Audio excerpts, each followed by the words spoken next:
Hello guys! Hello mga ka-pretty moms!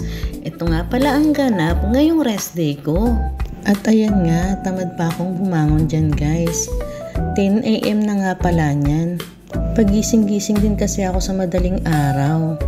Dahil madalas nawiwiwi ako. Nire-relax ko nga lang muna yung utak ko bago ako bumangon. At ayan nga, umpisan na ng pag-inat-inat. Halatang tinatamad pa. Pero syempre, time is gold. Kaya, dapat bumangon na. At dahil nga malamig, nakakatamad pa talagang tumayo guys.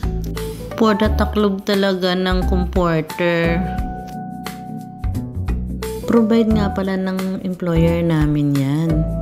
Pati itong Acom. Ganyan ang buhay dito sa Qatar. Free accommodation, free transportation, and free wifi. Nagdasal na nga ako guys. Ganyan lang ako magdasal. Nakahiga. Tim kong dinadalangin na sana ay gabayan niya ako sa araw-araw. At syempre, nagpapasalamat tayo dahil patuloy niya tayong ginigising.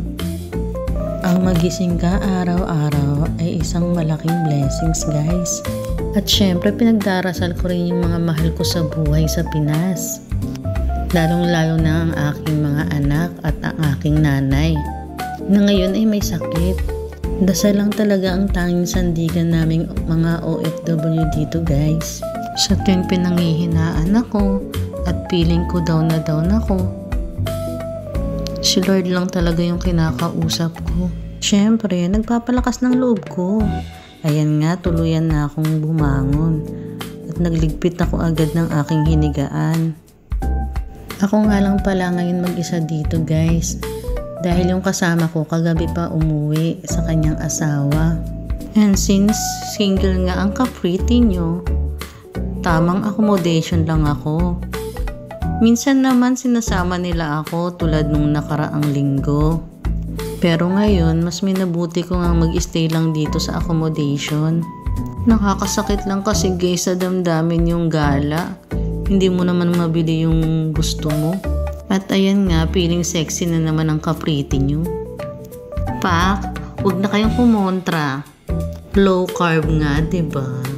Kaya goodbye na sa aking 10 months tummy noon. At ayan nga, pumunta na ako sa CR para maghilamos. Yung banyo kasi namin kasama na CR at lababo. All in. Apartment kasi lang to guys. Mahal ang upa sa ganitong lugar. Buti ngayon napuntahan kong amo is mabait. At gusto niyang marerelax kami. Yan nga pala yung gamit kong face scrub guys. Mumurahin lang yan. At dahil nga nasa 40s na tayo, kailangan yung mukha natin minamassage natin ng bonggang-bongga. Kasi nagkakaroon na nga tayo ng mga lines. Buti na lang wala akong lines sa noo. Pero sa bandang pisngi, sa bandang ilong yan, nandyan yung mga lines ko. Kaya ayan, super ever massage ako. Yan ang minana ko sa aking inay. Napaka-conscious pagdating sa beauty. Kaya nga ka-pretty, diba? Ayan nga, tuloy-tuloy lang sa pag-massage. Kasakali tumangos pa tong ilong kong sarat. Oops, huwag minamaliit. Galing sa aking itay yan. Papa's girl ata to. Issue, Tate Armando. Love you. Tagal na ngang patay ang aking tatay. Nani na lang ang meron ako. Mas minahal ko nga ang sarili ko mula na naging single ako. Sabi nga, walang forever. Destiny lang ang meron. Char, huwag ka nang kumontra.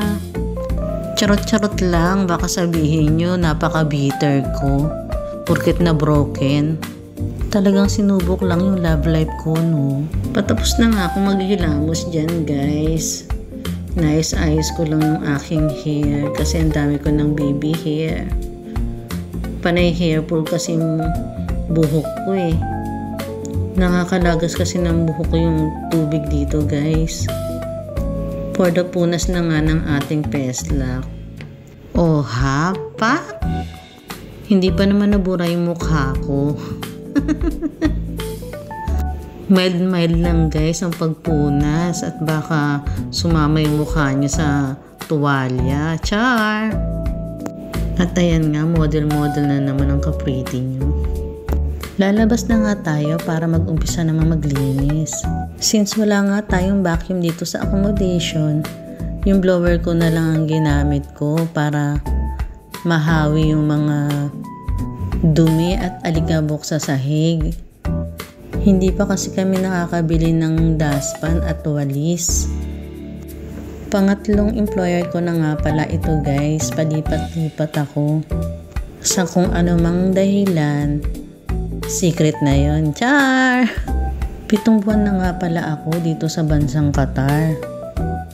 At as usual, patuloy tayong sinusubok ng panahon. Pero dahil nga nanay tayo at marami tayong pangarap, patuloy lang sa hamon ng buhay. Walang sukuan. Para sa ating mga anak at sa ating mga pangarap, kailangan mo talagang maging matatag. Hindi na nga ako nakapagligpit kagabi ng kinainan ko, kaya ngayong umaga ko na lang siya ililigpit. Ginabi na din kasi kami ng uwi, 4 ang client namin. Kaya bonggang pagod yung katawang lupa ko. Madali lang naman ang trabaho guys. Ang nakakapagod lang kasi yung biyahe-biyahe. Home service nga pala ang trabaho ko dito. Yung iba kasi tamad nang pumunta sa salon kaya sa bahay na sila nagpapagawa. Manicure, pedicure, foot spa, massage nga ang trabaho ko dito guys. Gumagawa din ako ng sa buhok like curls, hairdo. Pero sa ngayon wala pa namang nagpapabook ng sa buhok. For the ligpit nga ako dyan sa aming kainan. Maliit lang naman tong accommodation kaya madali lang linisin. Halos hindi ka nga pagpawisan kasi malamig pa rin. 2 kasi ang aircon dito guys, isa sa kwarto at isa sa kusina. Summer nga pala ngayon dito guys. At ayan nga, tapos na tayong maglinis sa aming kwarto. Pa? Kaya po hugas naman tayo ng plato. Kitchen naman ang ating lilinisan ngayon. Tambak na nga ang aking hugasan. Sa gabi kasi tinatamad na akong maghugas lalo at pagod na ang kamay.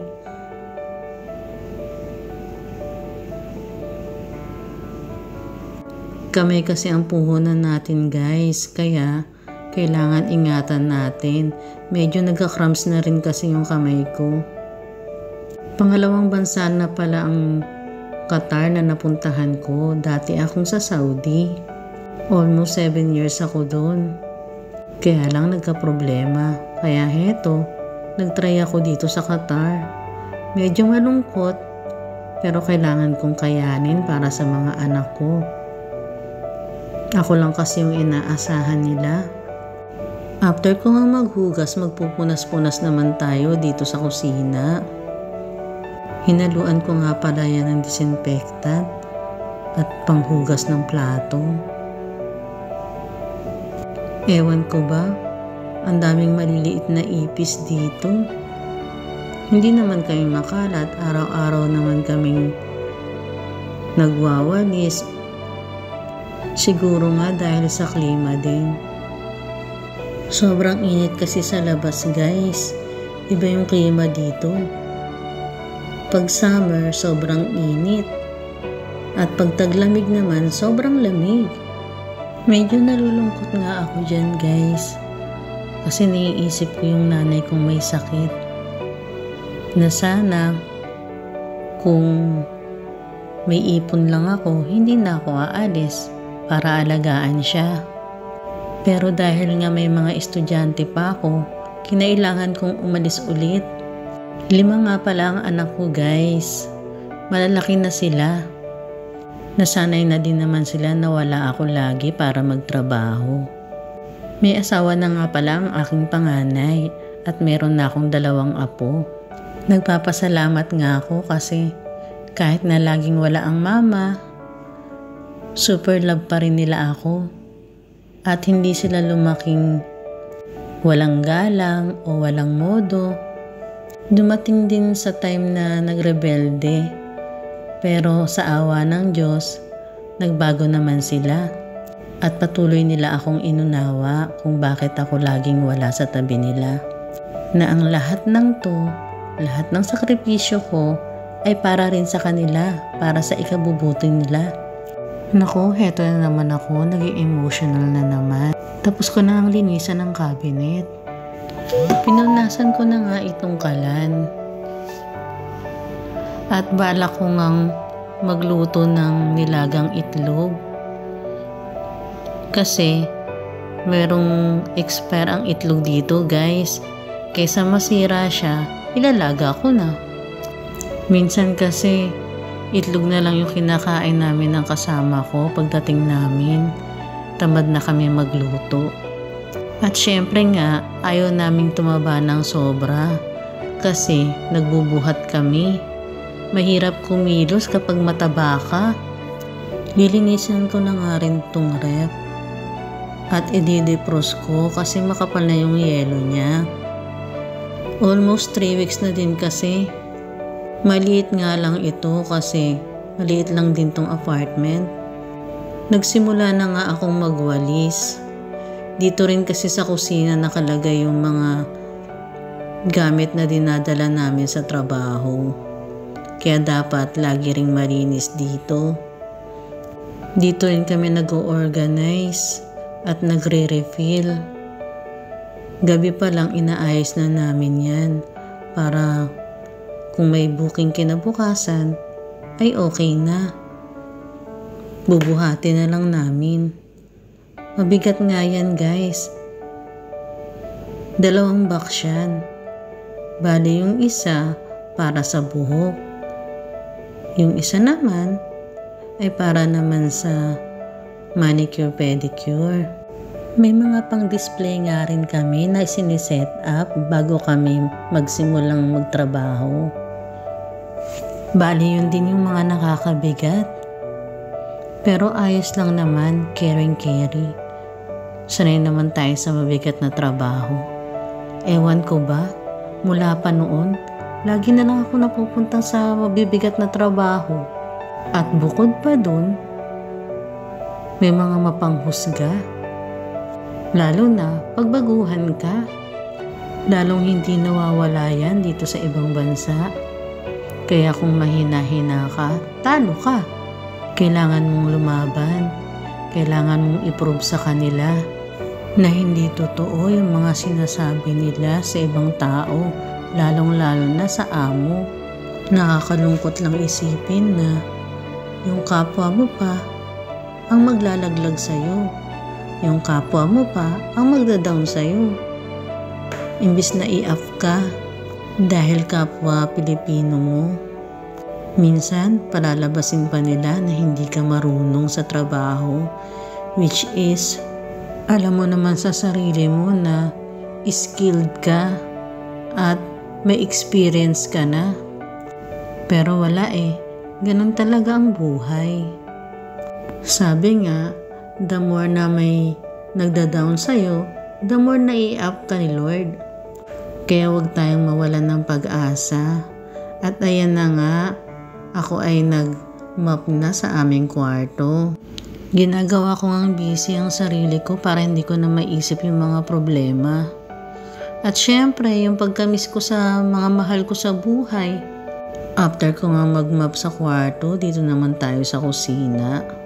Ewan ko lang talaga kung hindi pa mamatay yung mga maliliit na ipis na yan.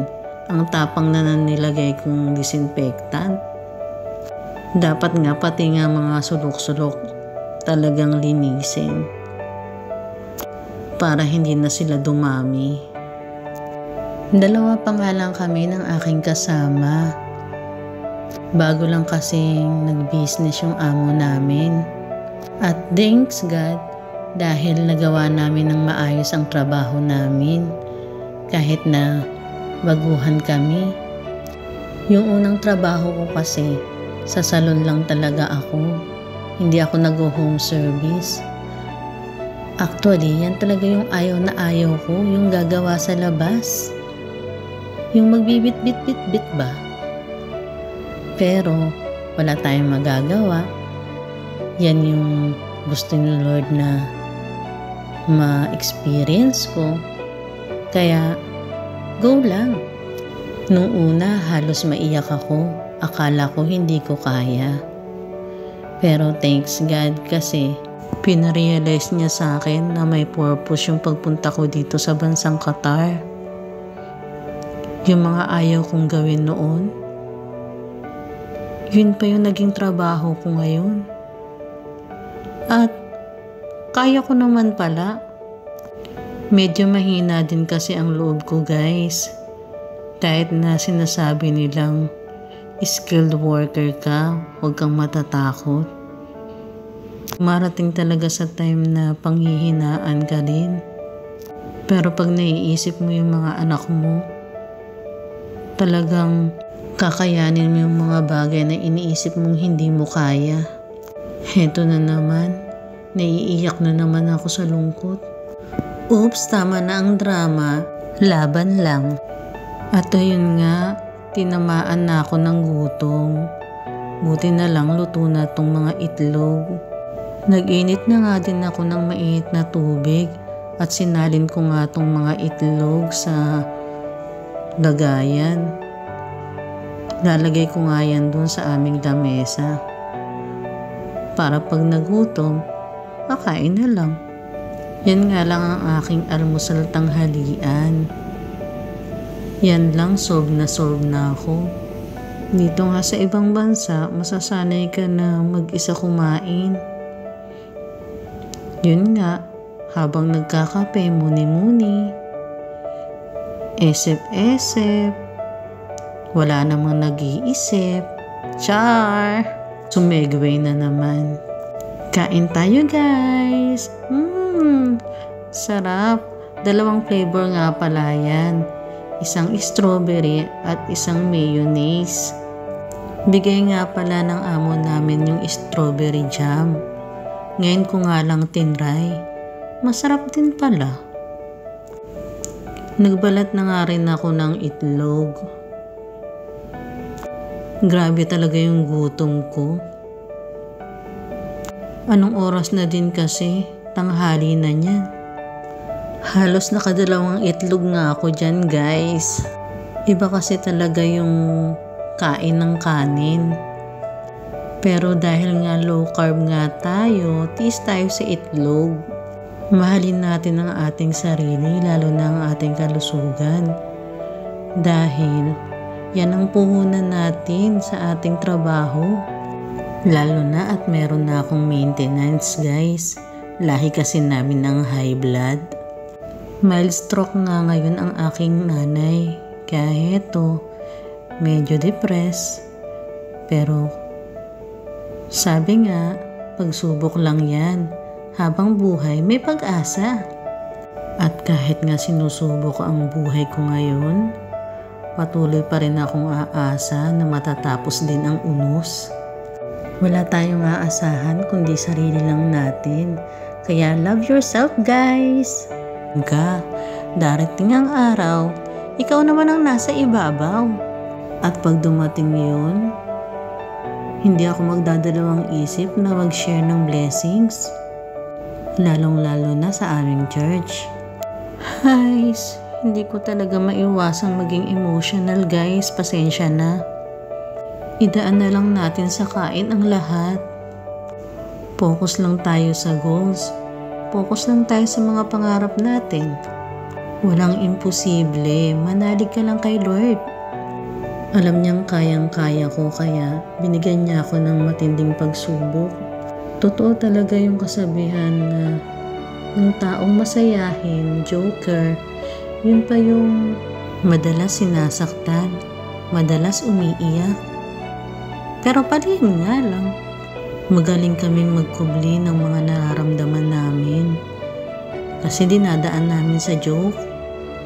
Pero actually, in reality, kahit gaano ka ka-strong, darating talaga yung time na iiyak ka ng iiyak. Pero kailangan hindi nila malaman. Kasi ayaw natin nag-aalala yung pamilya natin. Kaya ang mapapayo ko sa mga gustong mag-abroad, dapat may baon kang lakas ng loob, puno ng pasensya, at higit sa lahat, tapang. Kasi mostly talaga dito, ida-down ka nila, lalong-lalo na pag bago ka. At syempre, kailangan matuto kang makisama at go with the flow. Kaso minsan nga hindi mo rin trip yung mga trip nila. Kaya minsan naiinis din sila sa'yo. Kaya talagang sa mga baguhan, pasensya, pasensya, pasensya. Yan ang dapat hindi mawala sa'yo. Kung hindi, mapapaaway ka talaga. Matuto rin tayong magpakumbaba. Kasi issue din dito na ayaw nilang nalalamangan. Lalo pag nalaman nilang magaling ka. Kaya patuloy mo lang, i-prove mo sa kanila na marunong ka talaga. Pero alam nyo guys, pinasalamatan ko pa rin sila. Kasi dahil sa kanila, mas naging matatag ako. Mas lalo kong ginalingan. Mas lalo kong pinrove sa sarili ko na kaya ko. Mas lalo kong pinakita na skilled worker yata to. Pero manatili tayong mapagkumbaba guys. Hindi din maganda na maging mapagmataas. Lumabel ka lang, ganun. Pero huwag mong ipakita na susuko ka.